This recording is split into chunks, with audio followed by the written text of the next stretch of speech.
Hey, this is Matt once again. We're back to another video, and this is a paid request for Te69 Spartan. Thank you so much for that. For those interested in requesting any type of videos, movie reviews, re-reviews, random thought streams, commentaries, tier lists, rankings, whatever the case may be, randomness, feel free to send it either directly to my PayPal. I do have a CashApp as well. Links are down below in the info box, and I will get to it as soon as I possibly can. For those who sent them, thank you. I do appreciate it.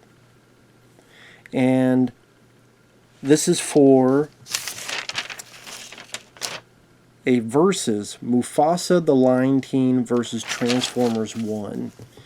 And you may be thinking, well, that seems random, but it's really not, because they're fairly similar movies.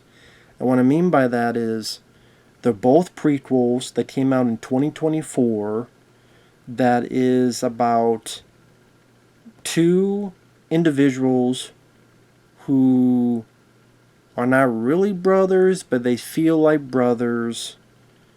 And then they're together and they're friendly, but then one turns on the other and decides he's going to become the villain, while we see how our lead becomes the hero or the leader of the pack that he's destined for.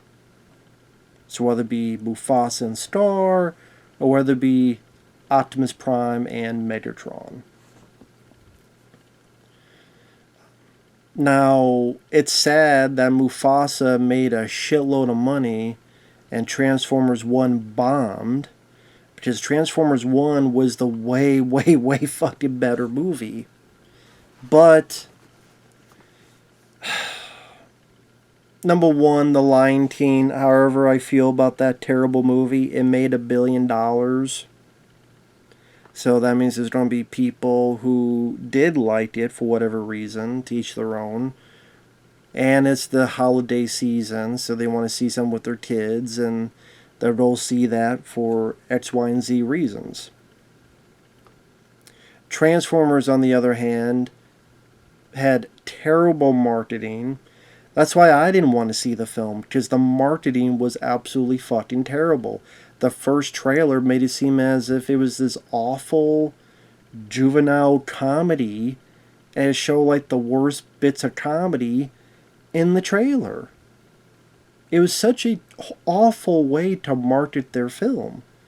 If they marketed it like how the film really is and it becomes, especially in the second half of the movie, maybe they would have had a better chance. Plus the fact of the Transformers name has been dulled. You know, you take a sharp knife, you dull it through time and time and time, because of these awful fucking Michael Bay movies. You know, Transformers 3 wasn't all that. Transformers 4 was fucking terrible. Transformers 5, The Last Night, was the fucking worst. And Rise of the Beast was very forgettable.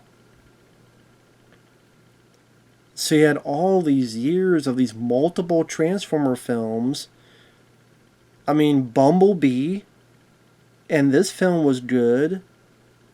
But you made so many shitty Transformer films where Michael Bay did everything and every possible fucking jump, hit, shoot, blowing up this city, the world is gonna...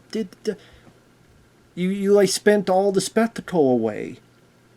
So now what are people... Well, I've seen it, because Michael Bay made these 3-hour fucking movies where he put everything fucking in it. And then they weren't that good. So Bumblebee and the Transformers 1, I had one person get mad. Well, you said they were going to suck. Yeah, I said they were going to suck based on what was done before. Based on the multiple fucking Transformer films, that was awful. That's why. Did you look at the pattern? But Bumblebee wasn't that bad. Transformers 1 had an awful trailer, and it was actually, I thought, pretty damn good. In fact, I would say, if I have to pick a favorite Transformers movie, it probably would be Transformers 1. Honestly, and that's surprising to me when I say it out loud. And okay, I know I'm doing this versus, but okay, Mufasa, just like the previous live action Lion King, live action, even though everything's CG. I hate the way it looks. I think it looks fucking awful. I think it looks like shit. The CGI is distracting because it's supposed to be natural looking lions and all these other animals, but then they're still talking that uncanny valley, so it looks off and weird and awkward. And like you could tell it's not real. You could tell it's CGI, but they're trying so hard to look like it's realistic. But then it just doesn't fit for me. Transformers One, on the other hand, knew it's animated and it was very colorful and nice to look at. Just much more eye catching to look at.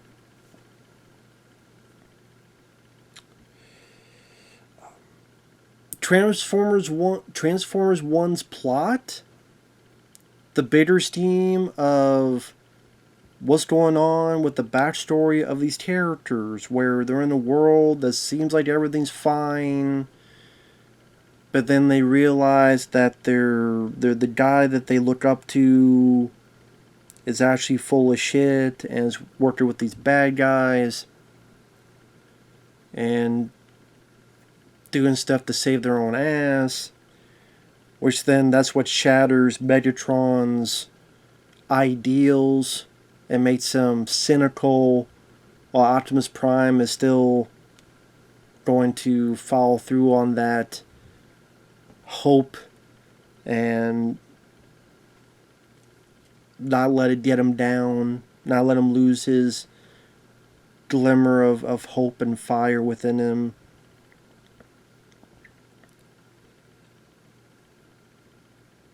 Which leads to like the whole betrayal, because both of them deal with betrayal. Megatron, which I forget what his name is before he's Megatron, again, seeing Sentinel Prime's betrayal, shakes his beliefs. And you see that change of him being very friendly, and we get to see a lot of scenes with him and Optimus before, being friendly and being jovial with each other, and even partaking in this race and winning, and thrown in and just having each other's backs. And you see how it slowly turns and how it pushes them to the side, and as she builds up on that. Mufasa,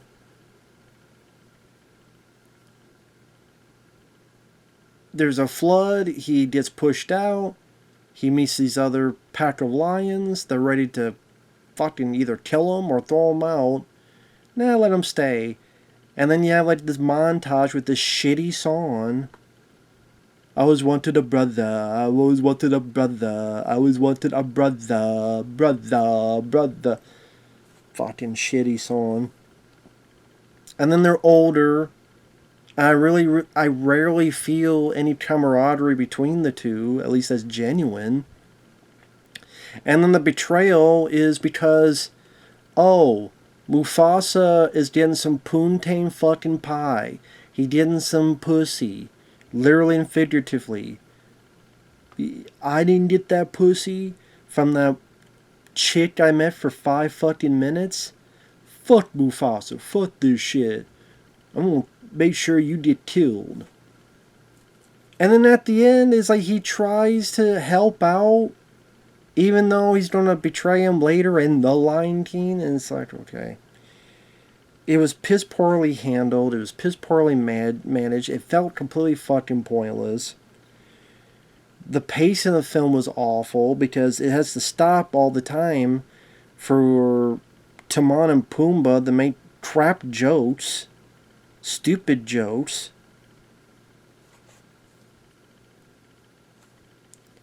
Now, Transformers 1, Bumblebee was the worst part of it because I thought T.D. Michael Key, honestly, dude, once he left Key and Peele, he he's just been annoying. Anytime I see this guy in something, whether it be The Predator, whether it be Transformers 1, he was in that Playing with Fire movie with John Cena. He's just been irritating. Bad. I mean, he was a terrible choice for Bumblebee.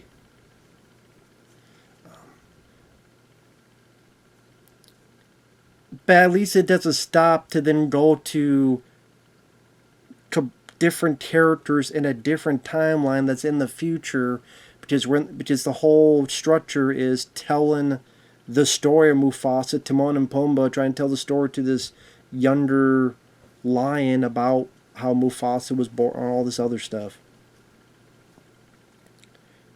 So you literally like taking out of the pacing and then you go back. Transformers 1 didn't do that. And because of the visual style, it's easy to watch and look at. With Mufasa, there are times I couldn't tell Mufasa and Scar, or whatever the fuck his old name was, apart. I couldn't tell them apart. I'm like, who's what? Y'all look the same.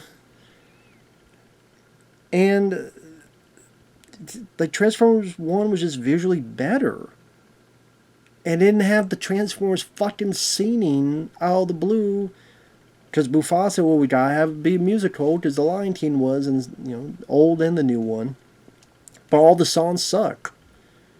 I always go back to that horrible fucking song. I always wanted a brother. I always wanted a brother. The way he said brother, a brother. I always wanted a brother. Shut the fuck up. I don't want... Fuck your brother. And your mother and your sister. Fuck all of them. How about that? Fuck your movie.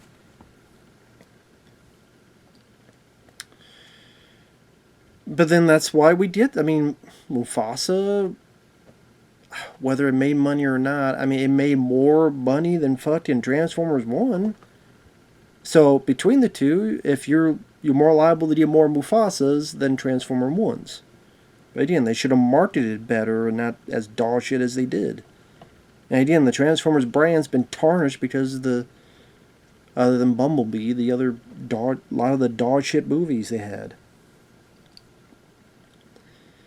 Chris Hemsworth, I wasn't really sure about him as Optimus Prime, but when it got to the end and his voice becomes more Optimus Prime, I'm like, oh, wow, okay, that's really cool. I see what they did there. I see what they were going.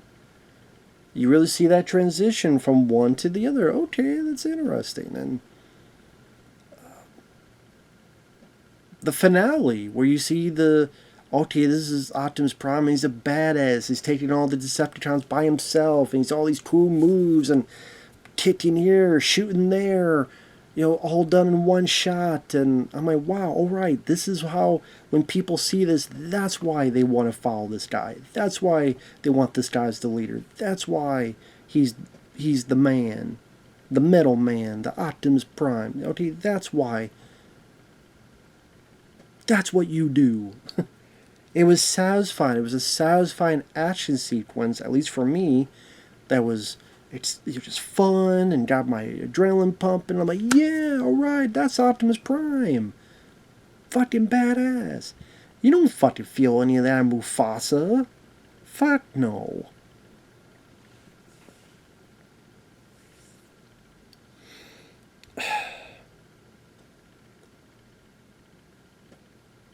And I mean, as much as I complain about nostalgia, I'm like, you know what? If they actually used the touch during this scene, that actually would have... I think someone actually did an edit. And what's funny is that the edit actually worked because some of the lyrics and music kind of fit with certain actions that were happening. I'm like, god damn. I wish they had done that. That would have been cool. But yeah. That's one part where nostalgia actually would have worked for it. But yeah, Transformers 1 I did like. And it's just a much... It tells the story better. The characters are better defined. The humor on both suck, but... Timon and Pumbaa I thought was even more annoying than Bumblebee. Action scene wise, it was easier to watch and tell what was going on and tell the characters apart. with their designs. You didn't, again, thankfully it wasn't a musical, unlike Mufasa. It was a musical and it sucked. The songs were terrible. The betrayal made little to no sense in Mufasa. It actually made a bit of sense in Transformers 1. The characters were a bit more likable. And just a visually better looking movie. And more entertaining. And I'm trying to think, what was the running time? Transformers 1. Transformers 1 was an hour and 44 minutes.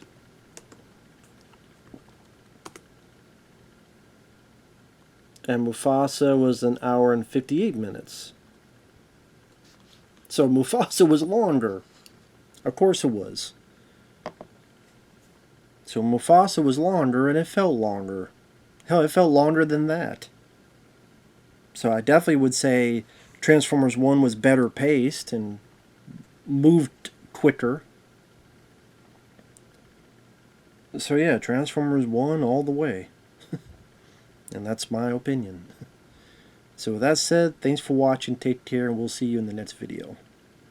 Bye-bye for now.